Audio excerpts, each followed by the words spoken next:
Ajmain. Rabbi shrah li sadri wa yassir li amri wahlul 'uqdatam min lisani yafqahu qawli. Amma ba'd.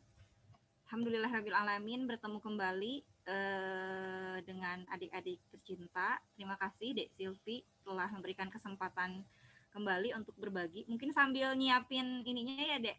Dek Silvi aja yang ini slide-nya ya. Dek Silvi. Oke.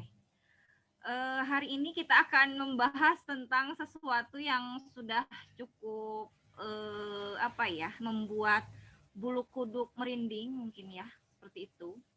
Baik, kita tunggu Tesil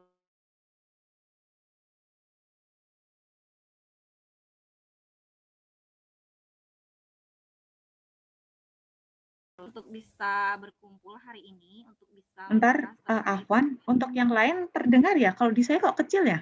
Atau emang di sayanya aja semuanya jelas? Bagaimana? kedengeran nggak? Bisa dicek. Terdengar, tapi emang kecil, emang kecil. Tapi lebih jelas daripada tadi. Oke. Suaranya kecil. Saya coba pakai ini ya. Saya coba pakai suaranya kecil. Sekarang gimana? Ini udah full padahal. Kalau di saya sudah jelas kok daripada tadi, Kak. Oke. Daripada tadi awal-awal Teh Rizky bicara itu lebih kecil. Ini sudah lebih keras. Kalau di saya. Mudah-mudahan semuanya oke. Mudah-mudahan jelas ya. Ini sudah cukup berteriak. Bentar.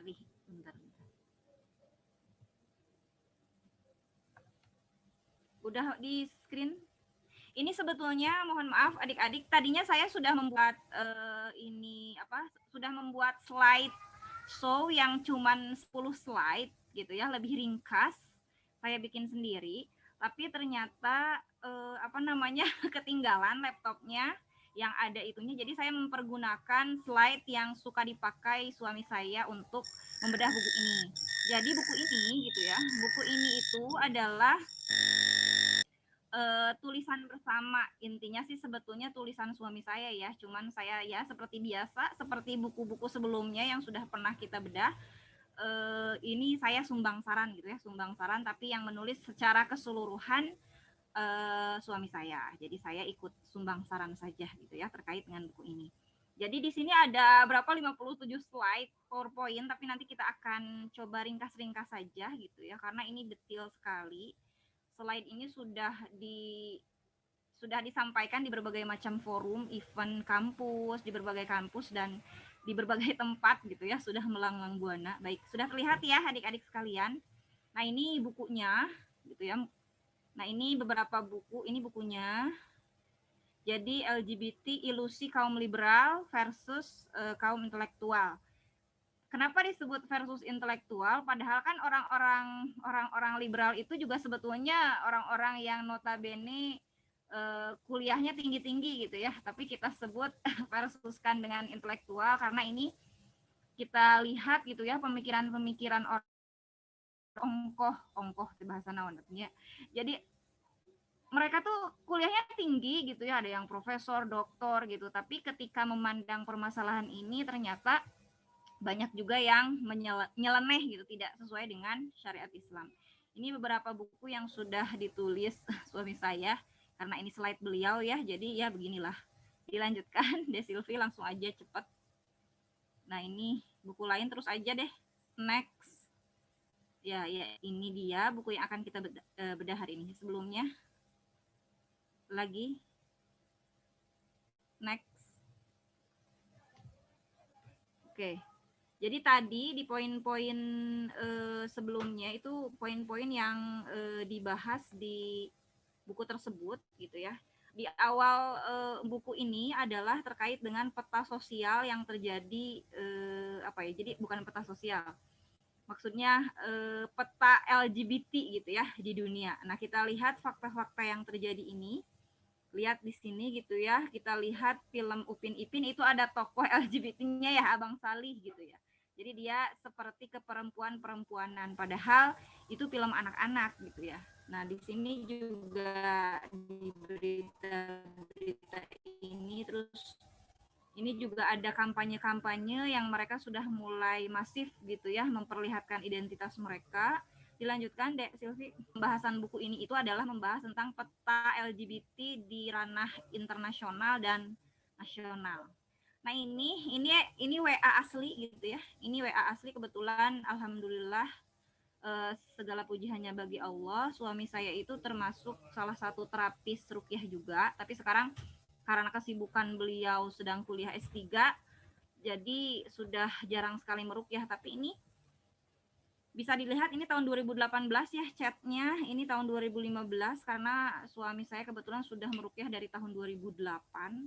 Nah, di sini lihat, coba adik-adik bisa baca sendiri, bisa kebaca nggak? Di sini sudah hampir 3 bulan ini punya perasaan kepada sesama jenis. Ini berarti sudah menikah, berarti statusnya ini apa? Biseksual ya. Jadi menyukai, jadi sudah beristri tapi ternyata menyukai lawan jenis, menyukai sesama jenis gitu. Nah, ini juga yang kedua, ini pengantin baru ini. Ini perasaannya jadi 3 kali lipat gitu. Kecenderungan terhadap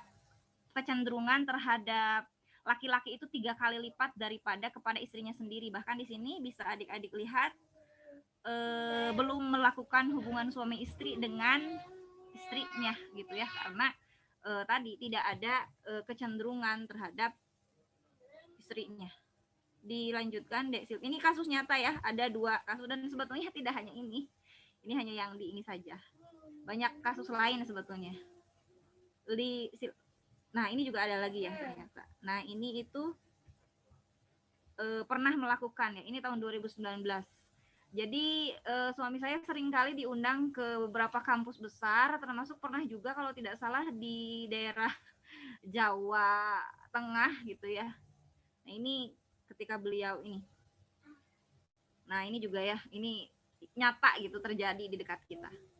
Dilanjutkan. Dan kalau ini korban ya, dulunya korban. Nah, ini di daerah saya, tempat tinggal saya sekarang di Cianjur. Mungkin ada yang ikut juga yang dari Cianjur. Ini datanya LSL atau lelaki suka lelaki atau kita sebut gay itu sudah ada kurang lebih 3.000 orang ya. Ini di Cianjur saja. Padahal di Cianjur itu terkenal dengan kota santri gitu ya. Nah, ternyata HIV AIDS-nya juga banyak. Ya, mungkin ini berbeda datanya di daerah lain gitu ya. Tapi mungkin kurang lebih ya seginilah jumlahnya gitu ya. Dilanjutkan. Kita cepat saja. Fakta-faktanya banyak sebetulnya ini. Dilanjutkan, Dek Silvi. Ya, ini yang itu teh ya, apa? Yang predator seksual itu yang tadi sebelumnya, Dek Silvi. Yang tadi itu yang predator seksual di Inggris itu ya, sudah memperkosa 100 lebih laki-laki gitu ya. Dilanjutkan.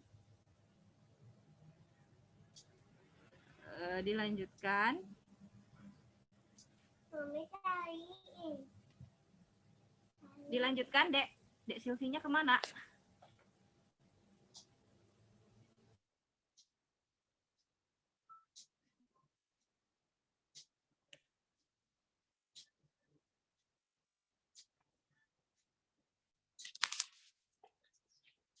Iya, Teh, udah, Teh.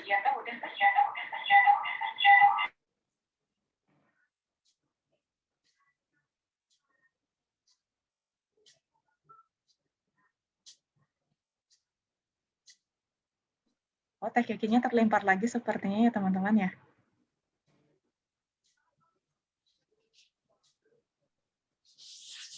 Di saya tambah freeze. Iya, sepertinya sinyalnya lagi hilang lagi sepertinya. Oke, nggak masalah. Kita tunggu dulu ya, nggak apa-apa ya, sambil dibaca-baca.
Ya, udah kembali.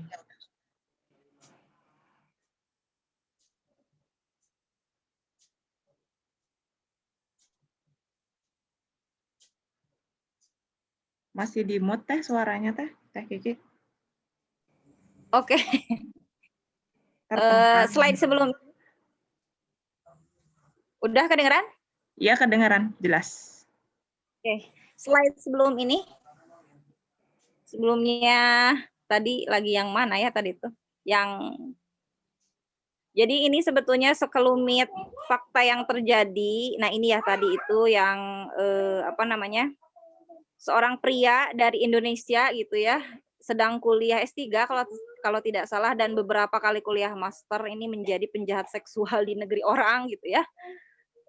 Reinhard Sinaga kalau nggak salah namanya ya. Dilanjutkan. Nah, ini kemudian itu tadi parade orang-orang LGBT di Swedia di kawasan Muslim. Jadi orang-orang ini itu berkampanye. Jadi mereka tuh sering kali melakukan aksi-aksi. Obat gatal sering. Ini slide yang tadi Dek Silvi. Nah, ini tadi mereka melakukan kampanye itu di depan di wilayah Muslim Swedia gitu.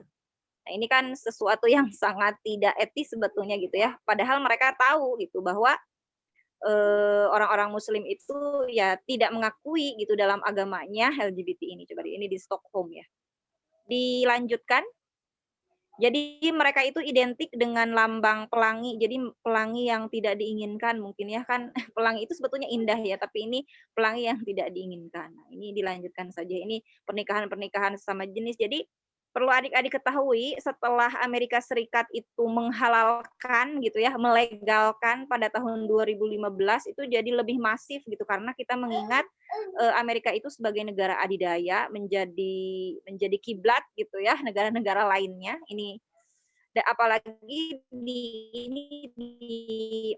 di luar negeri itu sudah banyak jadi pengakuan gitu bahwa bahkan di militer pun itu sudah diizinkan ketika mengalami ya seperti ini gitu ya. Kalau di Indonesia alhamdulillah ketika ada aparat atau ketika ada TNI yang seperti ini itu biasanya disanksi gitu ya kalau tidak salah. Jadi masih berkiblat kepada budaya timur juga, apalagi kita mayoritas muslim. Mudah-mudahan tidak sampai seperti ini terjadi gitu ya, karena di negara lain banyak negara-negara yang kemudian mensahkan legal gitu. Jadi ketika dilegalkan itu menjadi dibolehkan secara administrasi pernikahan itu tercatat gitu ya sebagai sesuatu yang resmi, bukan lagi ilegal gitu. Ketika mereka memiliki pasangan, bahkan ketika disahkan dalam ikatan pernikahan itu tidak lagi menjadi hal yang tabu gitu.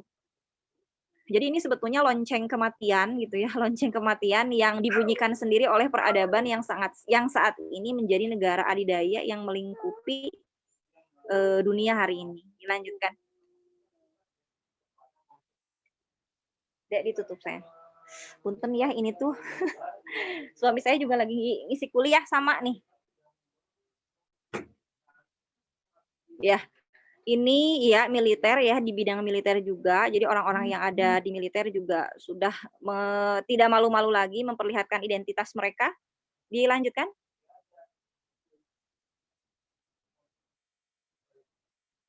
Nah, ini juga ya sudah tidak segan-segan juga gitu pernikahan-pernikahan konyol ini ya Allah gitu ya. Maksudnya sudah terang-terangan gitu. Jadi karena memang jadi mereka merayakan hari bahagianya mereka gitu ya dengan pernikahan dihadiri oleh keluarga, dihadiri oleh teman-teman yang mendukung seperti itu. Silakan dilanjutkan. Padahal kan kita mengetahui ya bahwa tidak akan lahir keturunan dari hubungan seperti ini gitu ya. Nah, ya dilanjutkan. Dilanjutkan. Nah, ini juga kaum LGBT itu memang minoritas gitu ya, tapi jumlah yang sedikit ini tentu saja mereka ingin menjadi lebih banyak gitu ya. Jadi ya sama halnya ketika kita sebagai kaum muslimin itu kan ingin gitu ya orang lain itu menikmati indahnya Islam gitu ya, menjadi semakin banyak. Itu kan naluri gitu ya, naluriah seseorang itu ya seperti itu, ingin mengajak kepada kebaikan. Nah, kalau ini ya sama, mereka pun kelompok mereka pun ya menginginkan seperti itu gitu, karena kan apalagi mereka lebih sedikit gitu ya, jadi tentu saja mereka pun menjaga eksistensinya gitu ya, ya terbayang gitu ya yang terjadi. Nah, bahkan di sini tuh kan di kartun itu tuh, itu kan padahal gambarnya laki-laki gitu ya, tapi menggunakan make up seperti itu, yang sebetulnya lazimnya digunakan oleh perempuan. Dilanjutkan.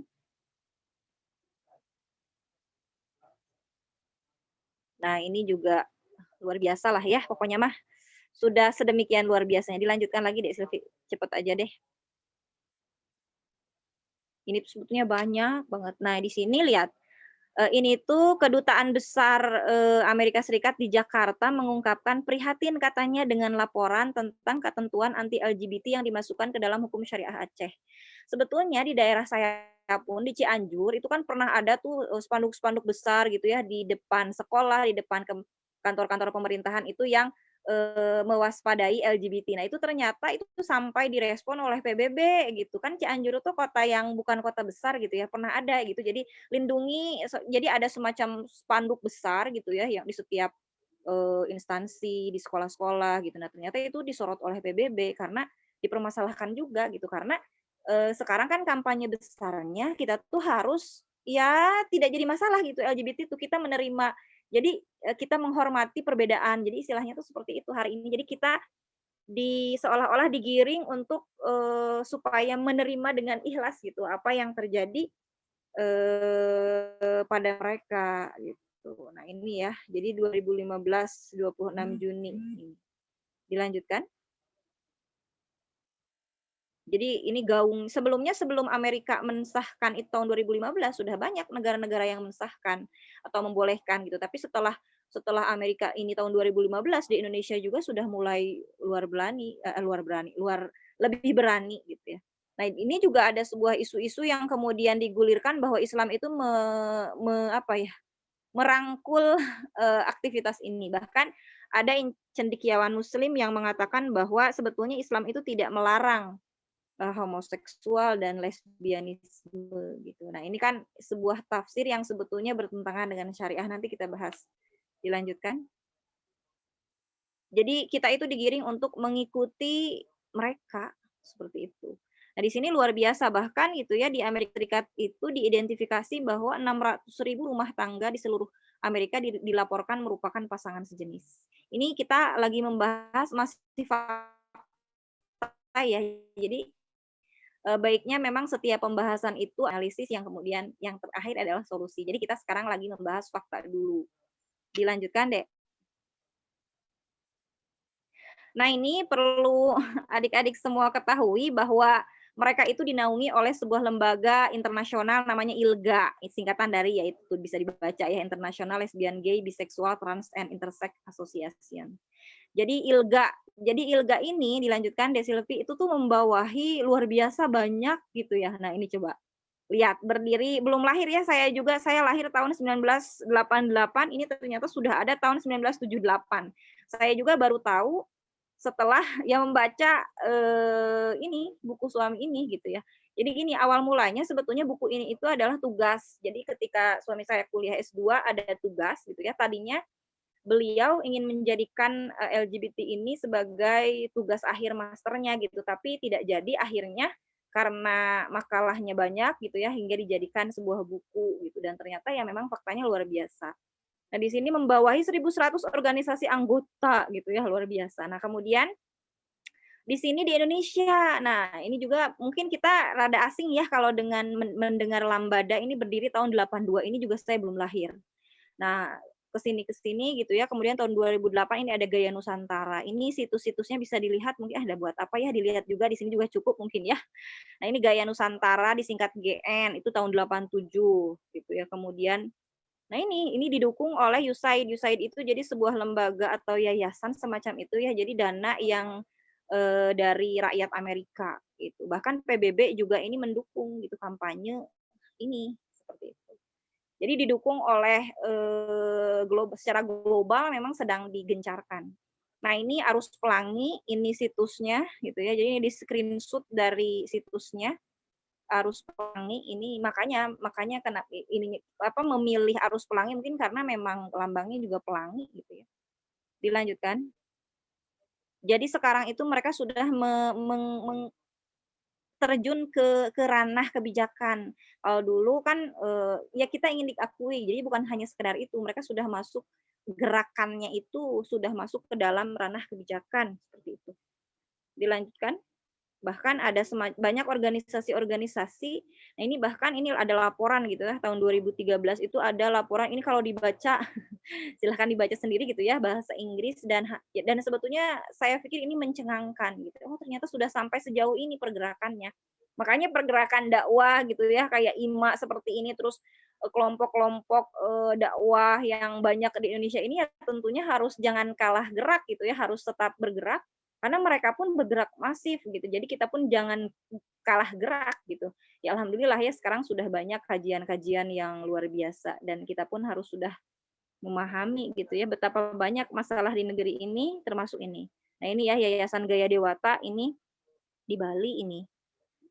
Ya mungkin kan kalau di Bali mungkin banyak juga gitu ya, tulis-tulis gitu. Nah, ini juga coba ini kegiatan salah satu kegiatan Gaya Dewata adalah membagikan kondomen itu mungkin dari kondom. Jadi pria yang membagi-bagikan kondom secara gratis.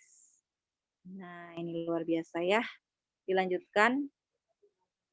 Nah, ini juga Gaya Dewata ini ada semacam Miss Gaya Dewata gitu ya. Jadi ada Miss ininya juga.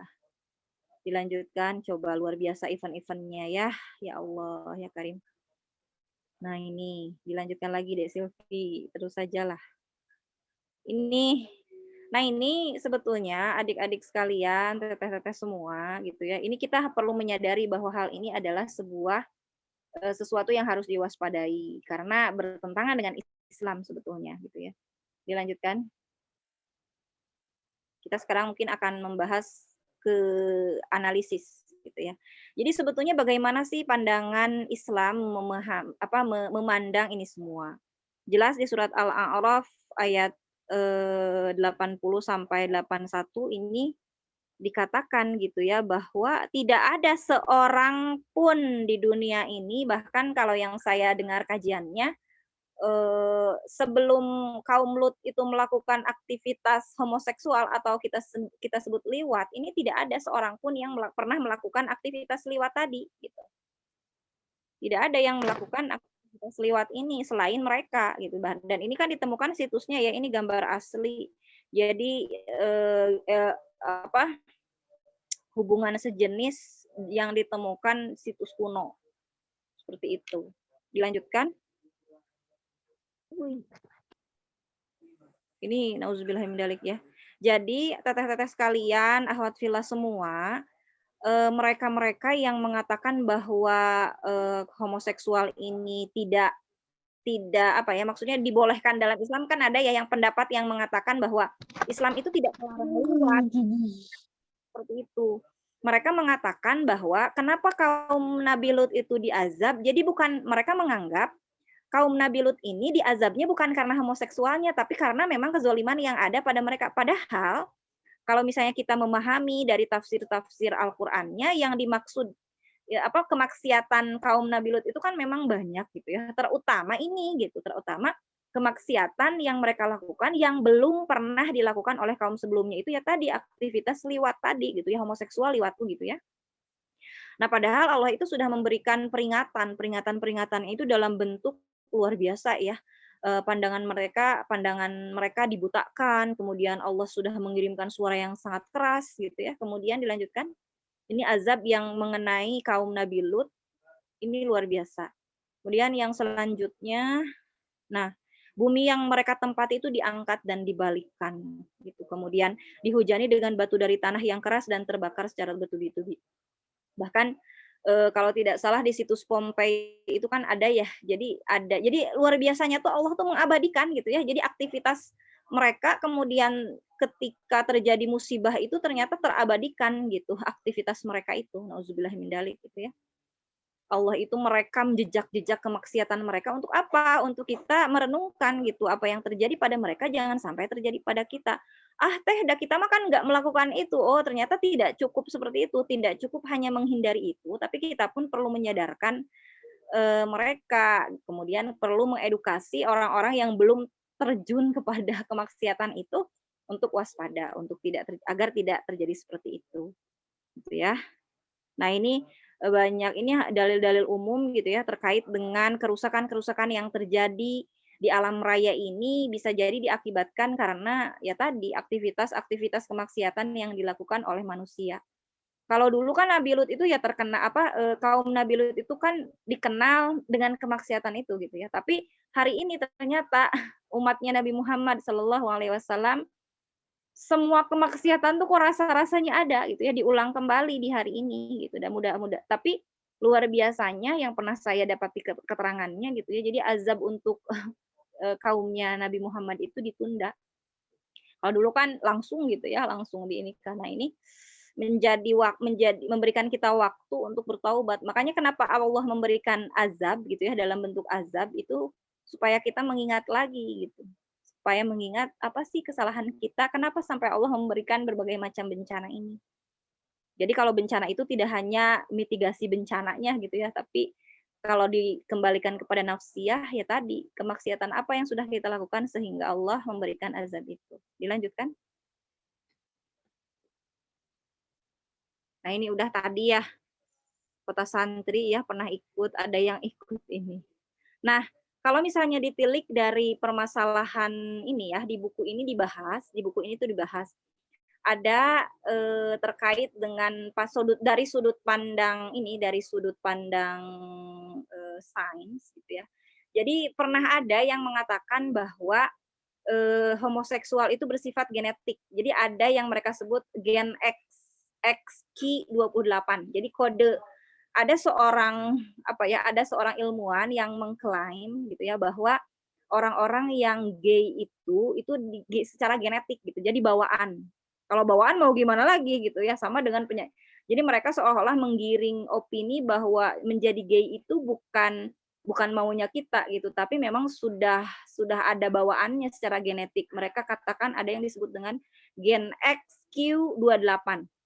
Tapi ternyata setelah dilakukan review kembali penelitian itu, bahkan ya ini peneliti barat juga yang melakukan penelitian, dan ternyata secara ilmiah itu tidak terbukti. Jadi teori yang mengatakan bahwa gen XQ28 itu membawa gay secara genetik itu tidak ilmiah gitu. Jadi tidak bisa dibuktikan secara ilmiah. Itu dipandang dari sudut sains. Nah, kalau misalnya dipandang dari sudut psikologis, adik-adik sekalian, mereka mengatakan karena tadi mungkin ya berdasar dari ada teori yang mengatakan gay itu berasal dari secara genetik, mereka mengatakan secara psikologis bahwa ini tuh given.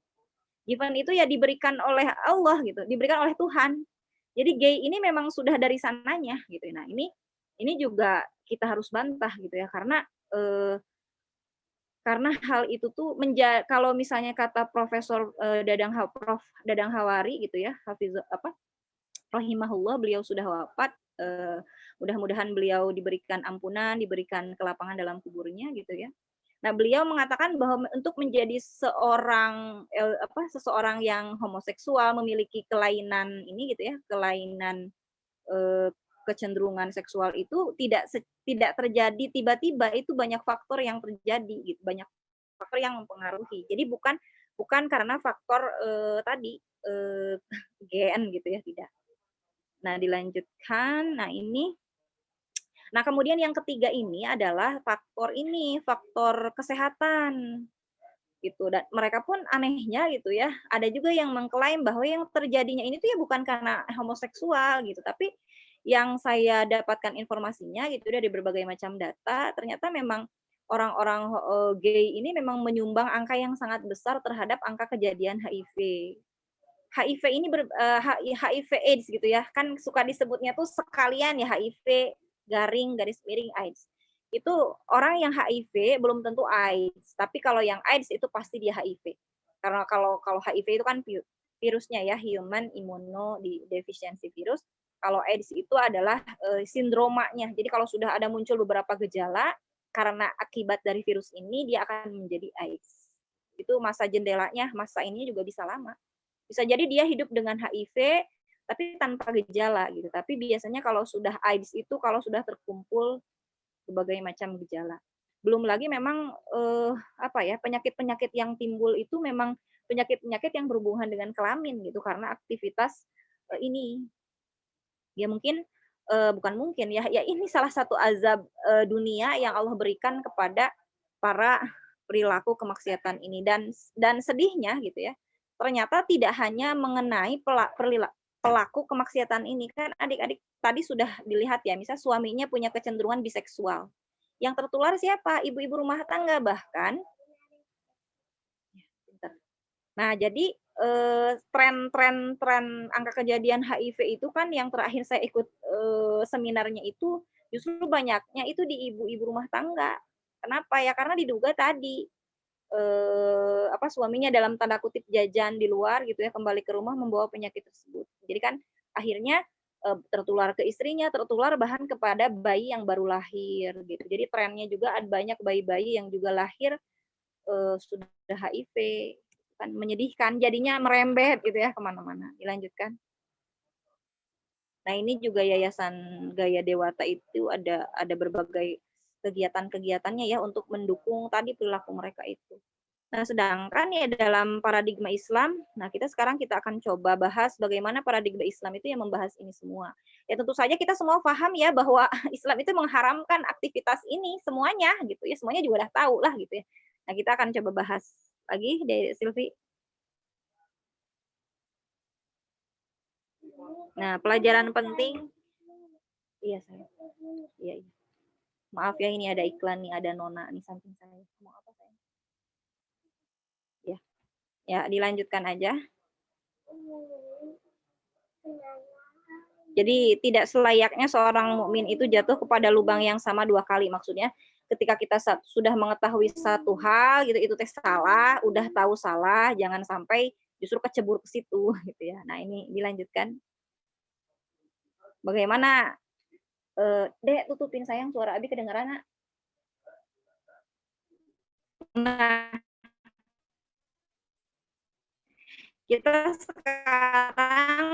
kita kok yang tadi dibahas homoseksual terus gitu sama jenis yang perempuan.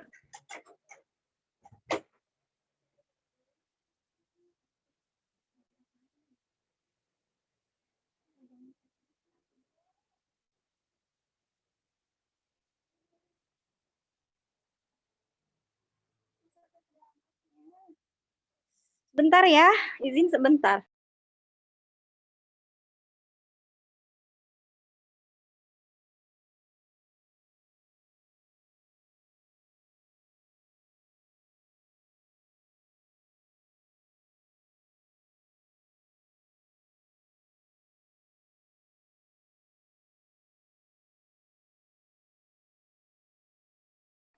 Mohon maaf ya, ada iklan. Baik, kita lanjutkan. Jadi dalam terminologi bahasa Arab itu, lesbian itu disebut dengan al-musahaqqah. Jadi aktivitas gitu ya, hubungan seksualitas antara perempuan dan perempuan gitu, sebagaimana layaknya perempuan dan laki-laki. Jadi intinya hubungan seksual antara perempuan dengan perempuan gitu ya. Nah, ini sudah jelas para ulama juga sudah bersepakat bahwa ini adalah sebuah tindakan keji gitu ya atau al-fahisyah. Jadi ini hukumnya haram. Dilanjutkan. Nah, kemudian yang kedua itu gay, ya ini jelas gitu ya yang sudah tadi kita bahas dari tadi gitu ya. Jadi kita sebut dengan liwat gitu ya, perbuatan yang mengamalkan aktivitas yang sudah pernah dilakukan oleh kaum Lut, yaitu memasukkan zakar kepada dubur laki-laki lainnya atau kita sebut dengan homoseksual. Tentu saja ini juga haram hukumnya gitu ya. Jadi sebetulnya sudah fix, ayat-ayatnya itu sudah fix, tapi sayangnya banyak yang menafsirkan ulang, tapi dengan hasil tafsir yang berbeda sangat jauh dengan pendapat-pendapat hasil dari penggalian oleh para ulama. Gitu. Dilanjutkan.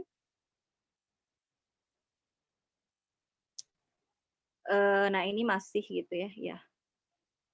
Nah, ini juga dalil-dalilnya luar biasa sudah jelas gitu ya. Sesungguhnya yang paling aku takutkan atas umatku adalah perbuatan kaum Lut.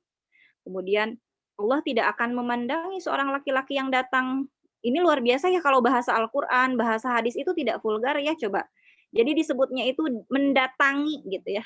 Jadi mendatangi ini bukan hanya datang saja gitu, tapi melakukan aktivitas seksual tadi. Ya, ini juga Allah nah kalau dalam kajian usul fikih gitu ya, ketika ada bahasa Allah melaknat itu tuh hukumnya pasti menjadi haram gitu. Jadi kalau kalau misalnya Allah melaknat itu sudah pasti hukumnya haram. Kalau dari pembahasan usul fikih salah satu dilalah atau petunjuk gitu ya ketika Allah mengharamkan sesuatu itu adalah ketika ada frasa Allah melaknat. Nah, seperti itu. Dilanjutkan. Kemudian yang selanjutnya transgender. Nah, ini jadi transgender itu kalau dalam KBBI di sini dikatakan bahwa perubahan gitu ya, perubahan kelamin. Jadi transgender ini bisa jadi dia paripurna gitu ya, dalam artian dia sudah mengganti kelaminnya dengan kelamin yang misalnya dari laki-laki menjadi perempuan karena sudah ada teknologinya gitu ya. Jadi sudah ada ahli-ahli bedah yang memang sudah menyanggupi ketika pasien ingin merubah gitu ya alat kelamin laki-laki menjadi perempuan, itu sudah ada operasinya. Bahkan kalau adik-adik bisa lihat di YouTube, itu ada visualisasi animasinya bagaimana seorang dokter itu mengoperasi ketika seseorang menginginkan merubah alat kelamin dari pria menjadi wanita. Tapi kalau dari wanita ke pria itu saya belum pernah lihat gitu ya, apakah ada atau tidak seperti apa gitu ya. Nah, kalau yang pernah saya lihat dari laki-laki menjadi perempuan, jadi dibikin rongga vagina gitu. Nah, ini hukumnya jelas, dalilnya seperti apa. Yang pertama itu adalah mengubah ciptaan Allah gitu ya. Ini dalil keharumannya terkait dengan mengubah ciptaan Allah yang tadinya sudah Allah kasih A menjadi B gitu ya, kita rubah. Kemudian yang kedua adalah tasyabuh, menyerupai lawan jenisnya. Dilanjutkan. Nah, ini keduanya menyerupai lawan jenis. Dilanjutkan. Jadi keharumannya itu berlandaskan dua ini transgender ini. Jadi tidak boleh. Kalau misalnya ada istilah-istilah terperangkap jiwa yang terperangkap dalam badan yang salah gitu ya. Apakah benar Allah sudah salah gitu menaruh jiwa yang harusnya dalam perempuan ke laki-laki? Tentu saja tidak seperti itu gitu ya. Ya memang ini sebetulnya ujian, sakit gitu ya. Ini tuh kan sebuah penyakit kalau kita memandangnya sebuah penyakit. Tapi sayangnya dulu adik-adik dulu gitu ya, ini itu sebetulnya kelainan, ini tuh disebut kelainan. Jadi homoseksual, lesbianisme ini disebutnya dulu kelainan. Jadi ada sebuah kitab diagnosa gitu dalam dunia kedokteran ini dulu dimasukkan ke dalam sebuah kelainan psikologis, tapi sekarang sudah dikeluarkan. Jadi tidak lagi menjadi sebuah kelainan. Makanya kan sekarang memang dituntut kita untuk menghargai atau mengakui adanya ini. Tapi ternyata ketika hal itu bertentangan dengan hukum syariat Islam, ya tentu saja kita tidak bisa mengikuti hal itu gitu ya. Dilanjutkan. Dek Silvi. Oke. Nah, ini kalau misalnya seseorang itu berubah gitu ya, misalnya dari perempuan menjadi laki-laki, bagaimana nih kalau misalnya kita pantal kulit apa, jadi kena kulitnya jadi batal atau enggak gitu ya. Nah, ini tetap saja karena kan yang berubah itu cuma luarnya aja. Kan ada beberapa artis gitu ya yang merubah jenis kelaminnya gitu ya. Nah, ini bagaimana status hukumnya ketika dia sholat, ketika dia nanti meninggal gitu ya. Ya tetap saja kembali kepada lahirnya dia seperti apa gitu. Tapi ini berbeda dengan kasus Aprilia Manganang ya. Kalau itu bukan transgender, itu beliau ini mengalami kelainan hipospadia. Jadi jenis kelaminnya ada kelainan, jadi seperti seolah-olah perempuan padahal itu dia laki-laki gitu. Hingga akhirnya teridentifikasi oleh orang tuanya dianggap sebagai perempuan padahal laki-laki. Jadi itu bukan transgender gitu ya. Kalau itu masuk ke dalam khunsa disebutnya tuh. Jadi seperti dalam tanda kutip apa ya? Jadi seolah-olah seperti berkelamin ganda, hermaprodit. Tapi sebetulnya ini bukan ya, kalau kasus Aprilia Manganang ini sekarang sudah menjadi apa ya? Namanya itu berganti ya, bukan Aprilia, jadi namanya siapa sih saya lupa. Nah, ini tuh bukan transgender ya yang seperti itu. Jadi itu jadi dibolehkan secara syariat ketika melakukan operasi untuk memperbaiki. Jadi nanti kan ada beberapa kelainan ketika lahir itu nanti diperiksa gitu ya. Nanti misalnya ketika lahir kok dia kayak laki-laki gitu, padahal ternyata perempuan, atau dia perempuan tapi ternyata laki-laki. Nah, itu nanti diperiksa apakah di dalamnya, misalnya di luar itu terlihat seperti perempuan gitu ya. Nah, kalau misalnya diperiksa, dicek, dipastikan di dalamnya ada rahim enggak gitu. Kalau misalnya tidak ada rahim ya otomatis bukan perempuan. Nanti itu dokter-dokter yang memeriksa yang kemudian memastikan dia sebetulnya lebih cenderung kepada laki-laki atau kepada perempuan. Jadi tidak ada ya yang berkelamin ganda kemudian jadi dia bisa jadi laki-laki dan perempuan, enggak. Nanti ada penegakan diagnosa tergantung dia lebih ke arah mayoritasnya kemana. Seperti itu. Dilanjutkan. Jadi status hukumnya tetap kembali kepada ketika dia lahir ya.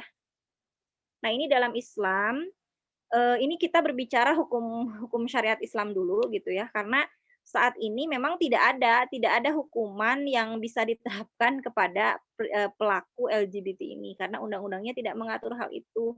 Sebetulnya ini sudah pernah dilakukan oleh komunitas AILA. AILA itu adalah apa sih, aliansi atau A-nya tuh saya lupa gitu, cinta keluarga.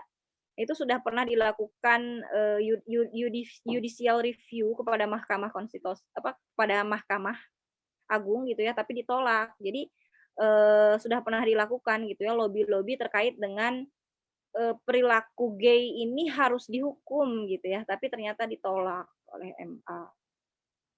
Nah, dilanjutkan. Nah, dalam Islam bagaimana nih sebetulnya kalau dalam Islam harus dibagaimanakan? Nah, kalau misalnya dilanjutkan aja, Desilvi, ini pembahasannya ini ya, nanti kita bahas sedikit. Dilanjutkan. Nah, ini homoseksual.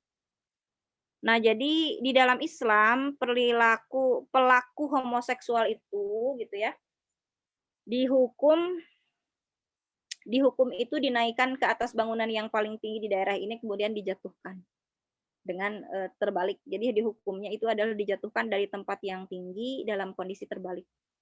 Seperti itu bagi pelaku dan yang apa ya, jadi kalau misalnya punten ya, dari yang menyodomi ataupun yang disodomi gitu. Tapi nanti hukumnya akan berbeda ketika misalnya dipaksa dan lain sebagainya, misalnya korbannya dipaksa, itu nanti mungkin akan ditelisik lagi gitu ya, dianalisis lagi bagaimana. Nah, ini kalau dalam Islam seperti itu. Ada juga yang sebetulnya berpendapat dirajam, dibakar. Nah, ini yang saya tahu sih yang lebih ini itu yang tadi dilemparkan dari tempat tinggi. Dilanjutkan.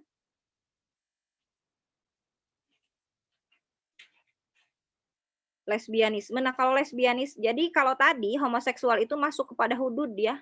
Jadi masuk kepada had yang sudah ditentukan kadar sanksinya oleh syariat. Jadi kalau yang tadi memang sudah ditetapkan sanksinya oleh syariat seperti apa. Nah, sedangkan lesbianisme ini tidak ada dalil yang secara khusus menunjukkan yang lesbianisme ini dihukumnya harus begini. Nah, tidak ada. Maka bab terkait dengan lesbianisme ini hukumannya dalam Islam itu masuk kepada bab takzir. Jadi kalau dalam hukum jinayah atau hukum persangsian dalam Islam itu kan ada hudud, ada jinayat gitu ya, ada kemudian takzir. Takzir itu nanti hukumannya itu ditentukan hasil ijtihadnya qadhi atau hakim. Jadi nanti hasil ijtihadnya qadhi hakim bisa jadi mungkin dirajam atau misalnya dicambuk atau seperti apa, nanti tergantung keputusan qadhi atau hakim. Dilanjutkan. Karena ini sudah jelas gitu ya, praktiknya kan seperti zina. Nah, kalau misalnya ini sama gitu, transgender juga begitu gitu. Jadi ada sanksi takzir. Karena ya tadi gitu ya, tentu saja ada sanksi kemudian ya direhabilitasi supaya tidak jadi seperti itu gitu ya, supaya kembali kepada fitrahnya lagi. Seperti itu. Dilanjutkan.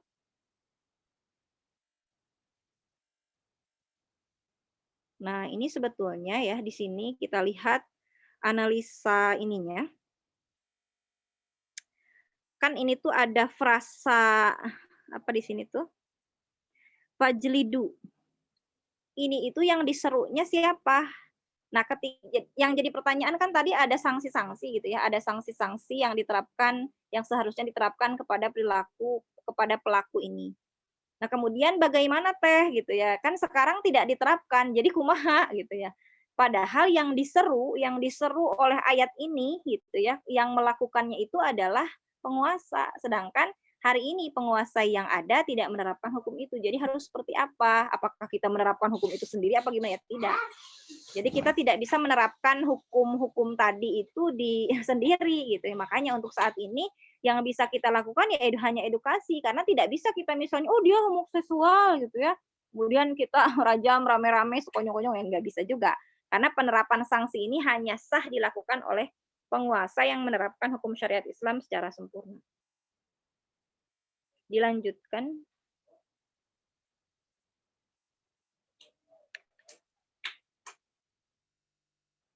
Dilanjutkan. Nah, jadi sebetulnya ini kita masuk kepada masih analisis ya. Jadi kenapa bisa seperti ini? Perlu teteh-teteh ketahui gitu ya bahwa persoalan LGBT ini adalah persoalan sistemik. Jadi tidak hanya jadi ini tuh sistemik gitu. Sesuatu yang memang dari akar hingga daunnya itu ya bermasalah gitu. Jadi perlu penyelesaian yang juga sistemik dalam artian gini.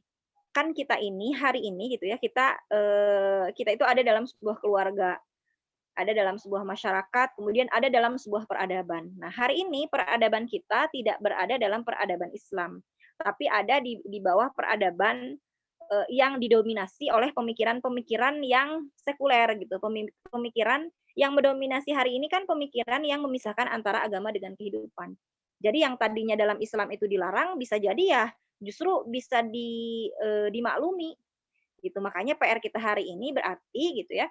Kalau saya tulis tulis status tentang acara ini itu setitik peran untuk perubahan besar gitu ya. Karena ya tadi kita mengharapkan dengan aktivitas dakwah yang setitik ini gitu ya, kita menginginkan peradaban yang baru gitu di masa yang akan datang, peradaban yang jauh lebih baik. Karena kalau misalnya aktivitas ini terus-menerus ada, akan seperti apa generasi ke depan gitu. Udah jumlah perempuan itu nanti akan lebih banyak daripada laki-laki. Ini bagaimana kalau misalnya laki-lakinya ternyata banyak juga yang penyuka sesama jenis gitu ya, kemudian banyak juga yang kemudian tidak mau menikah, atau bahkan kan sekarang tuh sudah ada ya, jadi orang-orang yang di Jepang itu kan ada ya, orang-orang yang memutuskan untuk tidak mau berinteraksi dengan dunia luar gitu ya, apa sih namanya tuh gitu ya, saya lupa.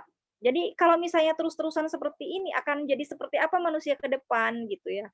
Nah, ini makanya PR kita semua untuk mengedukasi diri sendiri, kemudian keluarga, teman-teman sekitar, karena kita harus sudah mulai menyadari bahwa ini sudah banyak dan pergerakan mereka tuh masif masif di media sosial gitu ya, termasuk aktivis feminis juga seringkali menggembar-gemborkan bahwa kita tuh harus menghargai ini tuh perbedaan gitu, bukan kelainan gitu. Nah, makanya kita harus mengcounter ide-ide ini bahwa kita memahami bahwa ini tuh adalah sesuatu yang tidak normal gitu. Jadi kan gini, kalau misalnya orang-orang LGBT ini dilegitimasi gitu ya, mereka kan tidak menyadari bahwa dirinya tuh salah gitu.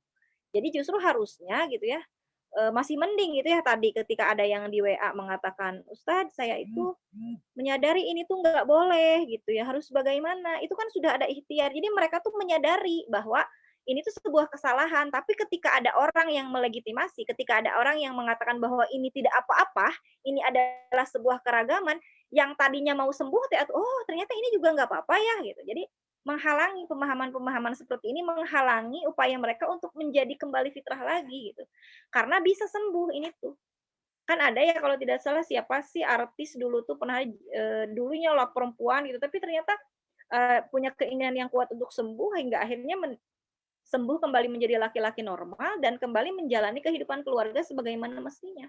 Tapi memang butuh butuh apa ya, keinginan dari diri yang kuat, kemudian ya tadi dukungan keluarga gitu, seperti itu. Dilanjutkan. Saya punya waktu sampai 8:30 ya, Sylvia? Iya, acaranya sampai jam 8:30. Ya mungkin itu aja kali ya. Mungkin barangkali ada yang mau ditanyakan nanti mungkin sambil ini kayaknya udah. Nah, ini solusinya nanti dibahas mungkin ketika ada yang bertanya mungkin. Udah kayaknya udah beres.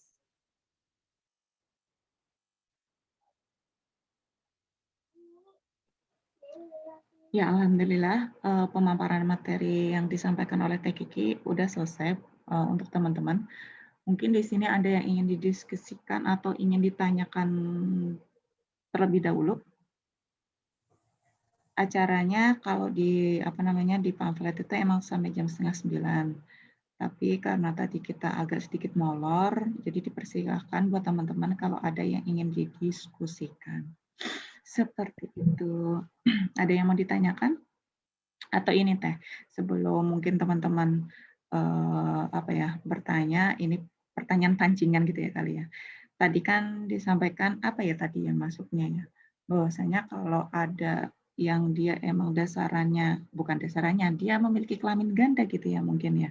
Itu bukan bagian dari transgender ya, bukan bagian itu ya. Atau seperti apa? Kalau di dalam Islam itu menghukuminya seperti apa? Kalau yang dia itu sebenarnya dari lahir itu memiliki kelamin perempuan. Kayak kemarin tuh kasusnya siapa yang beliau seorang prajurit?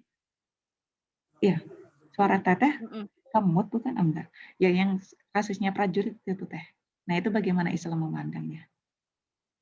Iya, jadi itu masuknya ke apa ya? Kalau itu kan kelainannya sudah diketahui ya namanya hipospadia. Mungkin adik-adik bisa searching di Google gitu ya apa itu hipospadia. Jadi kelainan saluran kencingnya berkelainan gitu.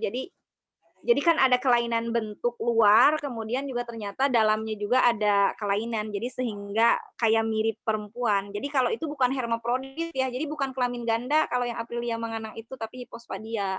Tapi ada juga Dek Silvi yang kayak dua gitu. Jadi kok ini tuh kayak vulva punten ya. Kalau vulva itu kan bagian alat kelamin bagian luar perempuan. Ini kok kayak vulva tapi kok ini ada yang menonjol gitu ya seperti penis misalnya gitu. Nah, ini kan ini kan biasanya tidak disadari oleh orang tua gitu. Kalau orang tua kan melihat sebagaimana awam gitu ya. Jadi kan kalau orang tua melihatnya orang awam, oh ini tuh ya oh ini mah perempuan gitu ya misalnya. Atau misalnya oh ini tuh laki-laki gitu karena ada tonjolan seperti penis misalnya gitu. Tapi ternyata semakin besar kok malah tumbuh payudara dan lain sebagainya gitu ya. Nah, ini nanti kan yang diagnosa memang harus dokter gitu. Jadi ini maksudnya kepada khunsa kalau dalam syariat itu. Nah, nanti dibolehkan nanti dokter yang berwenang itu memeriksa, jadi dia dominannya kemana. Kalau ini masuknya khunsa namanya. Kalau tadi kan kayak musahakoh gitu ya, kalau yang lesbi. Nah, kalau yang ini tuh yang tadi hermaprodit atau dua jenis kelamin ini hunsa disebutnya gitu. Jadi nanti akan dilakukan operasi perubahan jenis kelamin. Jadi misalnya yang sedikit mirip ke prianya misalnya contoh gitu ya. Ternyata dia adalah seorang perempuan karena ternyata misalnya memiliki rahim di dalamnya gitu ya. Nah, nanti akan dihilangkan yang seperti jenis kelamin laki-lakinya, kemudian akhirnya ya jadi seorang perempuan. Seperti itu. Jadi Masya Allah ya Allah itu menciptakan banyak sekali rupa-rupa gitu ya supaya kita tuh memahami bahwa ya Allah tuh maha maha maha maha segalanya. Bahkan kemarin ada yang ngobrol juga, ada seorang perempuan yang bahkan tidak memiliki rahim. Tidak ada rahimnya gitu, ongko perempuan gitu ya di luarannya gitu sebagaimana perempuan, jenis kelaminnya perempuan gitu. Tapi ternyata ketika diperiksa rahimnya memang tidak ada. Jadi tidak bisa memiliki keturunan. Karena kan rahim tidak bisa dibikin ya. Kalau misalnya saluran di luar mungkin bisa saluran vagina bisa dibuat gitu ya, ada teknologinya. Tapi kan kalau misalnya rahim membuat rahim gitu ya, itu tidak ada. Makanya kalau misalnya kita sudah dapat haid gitu ya, alhamdulillah berarti sudah tanda, oh iya berarti ada rahimnya gitu ya kalau perempuan. Kayak gitu. Ya, seperti Gimana? itu. Ada yang mau menanggapi yang lain? Ya, mungkin ini terakhir. Tapi nggak tahu nanti kalau ke depan nanti ada yang tanya. Jadi buat yang yang kasus saat ini itu mungkin mereka tuh menyadari bahwasanya apa yang dia lakukan itu salah gitu ya. Tapi ya gimana lagi yang mau berubah juga lingkungan itu tidak mendukung. Lingkungan itu maksudnya lingkungan dia gitu ya, lingkungan sekitar dia terus tidak ada kebijakan yang menghukum dia yang pasti kayak gitu terus akhirnya ya kalau mau kembalikan otomatis ya mudah untuk dia kembali kepada jurang yang sama, itu mudah sekali gitu. Nah itu bagaimana ya solusi agar apa ya, lingkungan itu biar kondusif, agar dia mendukung perubahan dia, agar tidak terjerumus ke kemaksiatan itu gitu Teh. Gimana Teh? Saya yakin sih terberatnya itu dari lingkungan sih. Dia itu sadar sih kalau dia itu ingin berubah gitu kan. Tapi lagi-lagi lingkungannya karena tidak mendukung dan sebagainya macamnya. Jadi segala hal gitu ya, segala permasalahan itu sebetulnya bisa dilihat dari 3 aspek gitu. Ada 3 peran utama. Yang pertama itu peran individu, kemudian yang kedua masyarakat, yang ketiga negara. Bentar ya. Jadi tutup sayang.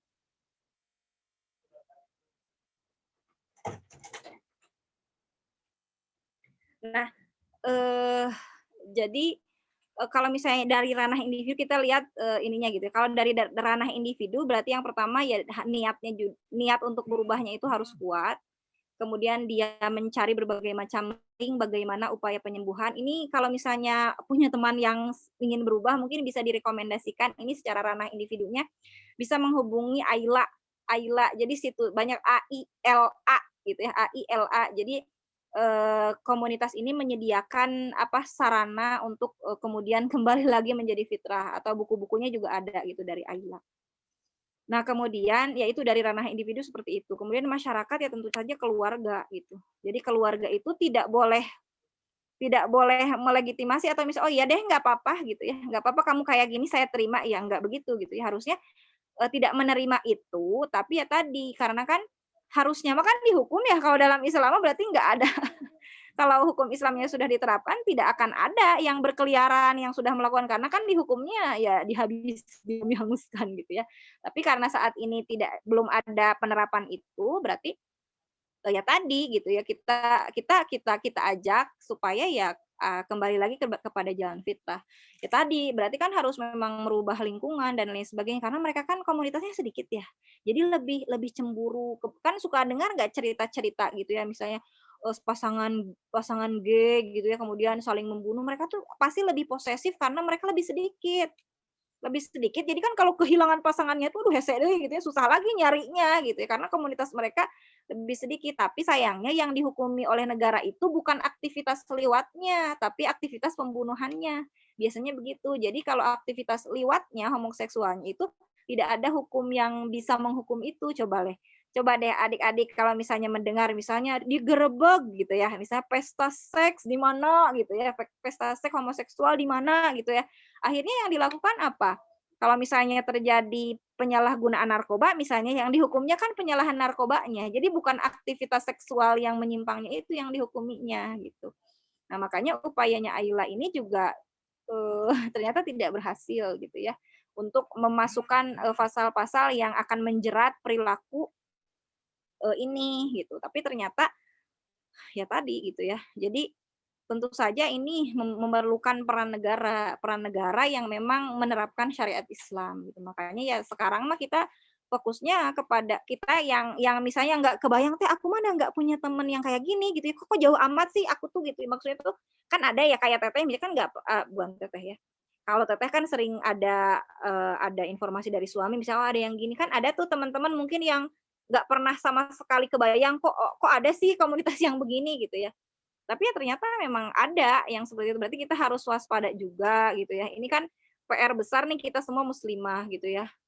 Apalagi yang kita ini Desilvi yang sudah punya anak gitu ya. Ini juga kan PR bagi kita. Ini kan ada upaya-upaya preventif, pencegahan gitu ya. Ada upaya kuratif. Nah ini yang lebih digencarkan berarti upaya preventif atau pencegahannya. Mungkin kalau kita sekarang ini hanya bisa berikhtiar dari ranah individu dan masyarakat ya. Karena negaranya belum maksimal gitu ya. Jadi kita sebagai rakyat, sebagai individu berarti memaksimalkan diri untuk mengedukasi bagaimana supaya ya tadi hukum-hukum ini tuh diterapkan gitu. Tentu saja dengan mengkaji Islam dan mendakwahkannya dan menerapkan langsung kayak misalnya gini. Ketika kita punya anak laki-laki atau saudara laki-laki gitu ya, ya kita memperlakukannya sebagaimana laki-laki, menjadikannya lelaki yang memang benar-benar lelaki tulen. Begitu juga seorang perempuan ketika dia menjadi lahir sebagai seorang perempuan kita didik sebagaimana layaknya dia menjadi seorang perempuan yang benar-benar perempuan gitu, memahami hak dan kewajibannya sebagai perempuan, begitu juga laki-laki gitu. Jadi jangan sampai kebalik-balik gitu. Jadi ya lelaki tulen gitu. Jadi Tapi memahamkan saya dia bahwa tidak bisa satu tahu caranya bakal sini lagi bagaimana? itu. Nah, Ini ada yang sendiri. mungkin ini buka mic-nya.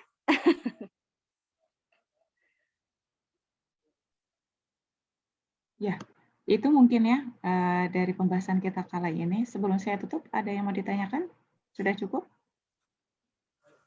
Ya, sepertinya cukup. Karena tadi seperti yang dikatakan oleh Teh Kiki, sepertinya teman-teman di sini dan saya pun pribadi gitu ya, lingkungannya juga ya alhamdulillah masih aman gitu ya. Tapi ada cerita-cerita yang seperti itu ada. Dan tadi yang dikatakan oleh Teh Kiki nggak kebayang emang ada dan kenapa harus bergerak itu kenapa itu mungkin belum ada dorongan ke sana seperti itu. Tapi bagaimanapun juga ini adalah masalah kita juga gitu ya. Bahwasanya kalau kita mendengarkan sabda Rasulullah bahwasanya ketika ada satu kemaksiatan itu nanti berimbasnya juga kepada kita juga seperti itu. Nah itu ya yang mungkin bisa disampaikan untuk perkuliahan kita kali ini perkuliahan kayak ini ya kayak kelas-kelas berbayar sebelumnya. Ya. Untuk kelas tematik kita kali ini alhamdulillah sudah selesai. Insya Allah kita akan bertemu di kelas selanjutnya. Sebelumnya jazakillah khair kepada Teh Kiki untuk kesekian kalinya sudah berkenan untuk mengisi di kelas ini. Seperti itu. Dan jangan bosan lagi kalau diundang ya Teh ya. Enggak, insya Allah berbahagia sekali bisa bertemu dengan teman-teman di sini. Ada yang mau disampaikan lagi Teh untuk closing statement? Atau sudah cukup? Ya, sedikit mungkin ya. Jadi jangan lelah belajar adik-adik. Jadi karena kita itu adalah gen gen penakluk ya. Kita itu kaum muslimin itu punya gen penakluk dalam artian dan punya gen yang unggul gitu ya. Jadi para pendahulu kita gitu adalah generasi yang senang belajar gitu ya. Rasulullah SAW sudah mencontohkan kita bagaimana harus seperti apa menjadi seorang muslim. Juga para ulama terdahulu sudah menunjukkan bagaimana potret mereka itu giat dalam belajar. Jadi kalau sekarang kan online itu bisa lebih mudah aksesnya ya. Dek Silvi ada di mana gitu ya. Jadi seluruh Indonesia bisa mengikuti. Jadi jangan pernah lelah belajar untuk meningkatkan kapasitas diri dan tidak cukup sampai di situ. Kalau udah belajar berarti menyampaikan gitu. Kan Rasulullah juga gitu ya. Setelah Iqra maka berikan setelah perintah bacalah gitu ya, maka turun perintah bangunlah gitu dan berikanlah peringatan gitu. Jadi ketika setelah belajar sampaikan kepada yang lain gitu. Jadi jangan nunggu dulu.